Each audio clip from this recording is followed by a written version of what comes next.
kick off with your journey, just talking about the sort of mindset shifts that are needed for this sustainability journey. My journey in sustainability is really mostly a credit to other people. BCG had been working on sustainability topics with clients for well over a decade, but it also became clear, particularly to several of my partners, that we just were not doing enough to make a difference. And so at the end of 2018, having just been elected for my final term as CEO, I stood up in front of the partners and I said we were going to be about performance and people and planet. And then the question was how to go from the statement to make it real. And we got started in two senses. One was sort of a carbon neutral commitment. We've now upped that to a net zero pledge. And we committed to building a center for climate impact, which would both build client capabilities to serve our clients and would find ways to contribute to the world. And that was really the more important decision of early 2019, because then we started to get a team, then we started to put resources. We took some of our really important partnerships and geared them towards climate. And I would say, for me, the firm's commitment and my own personal commitment were hand in hand.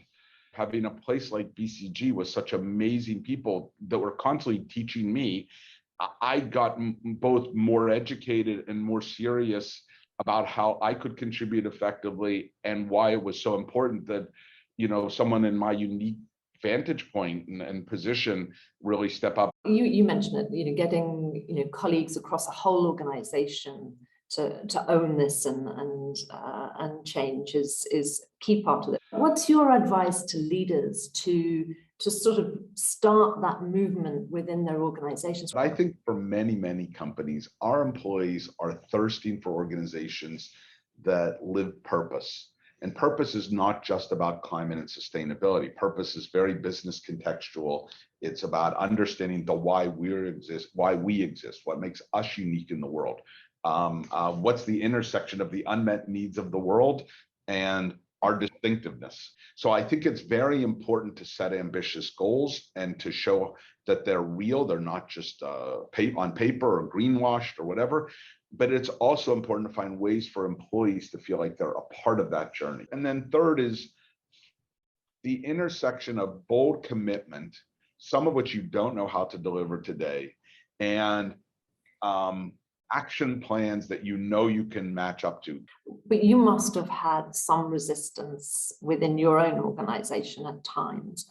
You know, where and why, you know, does that resistance come from, and how did you align everybody in your board, your exco, those 1,000 partners? How did you align them? I think you have to give organizations a chance to come along and to feel some ownership of it, not that it's just being imposed from the top down.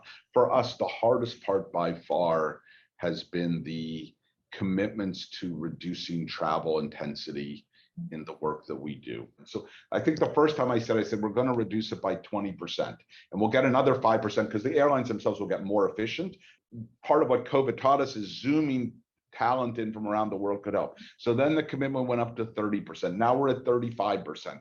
And I'm confident we will surprise ourselves in how far we will go, but it will be owned and embraced by the full partnership, not some sort of top-down legislated thing that people don't believe in. And no one's like perfect in this or has it all figured out. It's just like how bold we are in the continued progress we choose to make. And how critical is this to you for winning that war for talent? You know, we had the war for talent before, and then digital came along, and then we've had, you know, the big resignation and reshuffle, and it needs that, you know, sort of big re-engagement now. How is this part of your strategy for winning the war for talent for BCG, never mind your clients? Look, at the core of our message to recruits, you know, is first and foremost about their own learning journeys, their own opportunities to have impact, their own opportunities to grow as leaders. But essential to most of them is we have a purpose and we're committed to leading it, to living it. We lead with integrity in all we do. We're grounded in values. And like everyone, people are looking for proof points that that's real. So it's not that climate is the only thing that matters. It's probably number one on the list for many of the people who join us in this space, but it's also evidence of a broader commitment around purpose, values, leading with integrity that I think is just genuinely essential for talent in today's world. Exactly. We see it every day with leaders. If you have a hope for the next, 5-10 years, what's your sort of best advice to organizations that are not as advanced as you are yet in terms of how to get those bold first moves? What does it take? The framework that I've used, which is incredibly simple, is 3 words: commit, act, engage. Like that is what I would like to see business leaders doing. Commitment starts to me with 2 things. First and foremost, it's about transparency. It's about transparency to yourself, like knowing where you really are, and then transparency to your team and transparency to the world. And it's about targets, of course. Targets, I think, require the intersection of education and boldness. Acting is about what you do inside your own 4 walls, like what you do in the choices you make, how you run your own business, how you think about your own products that you design and so forth. But it's also acting in the context of the supply chain in which you operate, from your customers at one end to your very upstream business partners at the other end, and how you bring them along. And then third, it's about engagement. In many cases, we need sectors to act together.